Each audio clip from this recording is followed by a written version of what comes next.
இந்த யார் அந்த சார் நீங்க சொன்னீங்களே, அந்த வார்த்தை நிஜமாக இருந்தால் அந்த 7ல இருந்து 10 மணிக்குள்ள யாருக்கு கால் போச்சோ அவன் தான் அந்த சார். கால் ஹிஸ்டரி எடுத்து வெளியே போட்டுருக்கணுங்கிற அண்ணாமலை. தப்பு நடந்துச்சு உடனே இந்த ஆட்சி சரியில்லை அப்படின்னு சொன்னா எந்த ஆட்சியும் எந்த கவர்மெண்ட்டும் இங்கே நடக்காது. சௌமியா அன்புமணி போராட்டத்துக்கு வரும்போது கைது செய்யப்படுறாங்க. நாம் தமிழர் தரப்புல இருந்து சௌமியா அன்புமணிக்கு ஆதரவாகவும் கூட நிறைய வர்றதை பார்க்க முடியும். இப்போ எதிரில் இதை மையமாக வைத்து வேறு பாஜக, நாம் தமிழர், பாமக ஒரு லைனில் சேர்றது போல இருக்கு.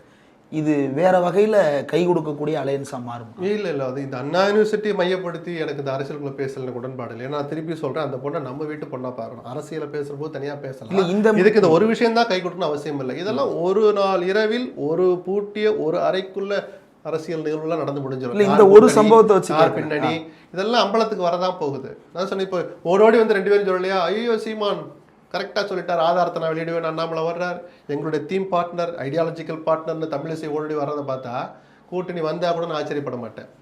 அதெல்லாம் வீதிக்கு வந்த பிறகு நம்ம விமர்சிக்கலாம். அம்பலத்துக்கு வரதான் போகுது.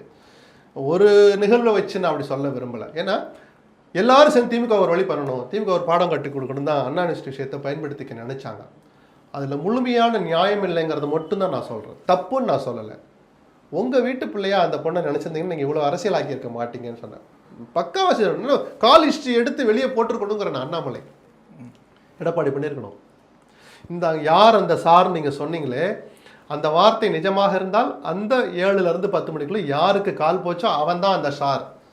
அம்பலப்படுத்தியிருக்கணும். திமுகவின் முகத்திரையை கிழிச்சிருக்கணும். அப்படி இல்லையா, கமிஷனர் சொன்னது நிஜம்தான், அது ஃப்ளைட் மொழா அதுக்கு சுவிட்ச் ஆஃப்னு வருது, சார்னு யாருமே இல்லைன்னு அந்த உண்மையை நேர்மையோடு ஒத்துக்கிட்டு இன்றைக்கும் லட்சக்கணக்கான மாணவிகள் படிச்சுட்டு இருக்காங்க +2ல் அண்ணா யூனிவர்சிட்டியில் சேரணும்னு. அந்த மாணவிகள்லாம் என்ன நினைப்பாங்க? ஐயோ அண்ணா யூனிவர்சிட்டியில் இப்படி நடக்குதா, ஒரு பீதி வரும்ல. அந்த பீதியை நீங்களும் அதிகமாக்கலாமா? உங்கள் உறவுகளுடைய பொண்ணுங்களும் தானே அதில் இருக்காங்க, படிக்க போகிறாங்க. இன்றைக்கும் அடுத்தடுத்த வருஷங்கள் படிச்சுட்டு ஃபர்ஸ்ட் இயர் செகண்ட் இயர் உங்கள் உறவுகள் தானே படிக்கிறாங்க. நாம் உருவாக்குன நிறுவனத்தின் நம்பிக்கையை நம்மளே சிதைக்கிற மாதிரி சார். நம்ம சமூகம், நம்ம வீட்டு பொண்ணுங்க நிறுவனம் எல்லாம் அப்புறம் சார், நம்ம வீட்டு பிள்ளைங்க மனசுலேயே நீங்கள் பீதியை விதைக்கிறீங்க, தேவையில்லாத பீதியை விதைக்கிறீங்கன்னு சொல்கிறேன். அப்போ இந்த ஒரு சம்பவத்தை வைத்து தமிழ்நாட்டில் பெண்களுக்கு பாதுகாப்பே இல்லை, அதில் எனக்கு உடன்பாடு இல்லை.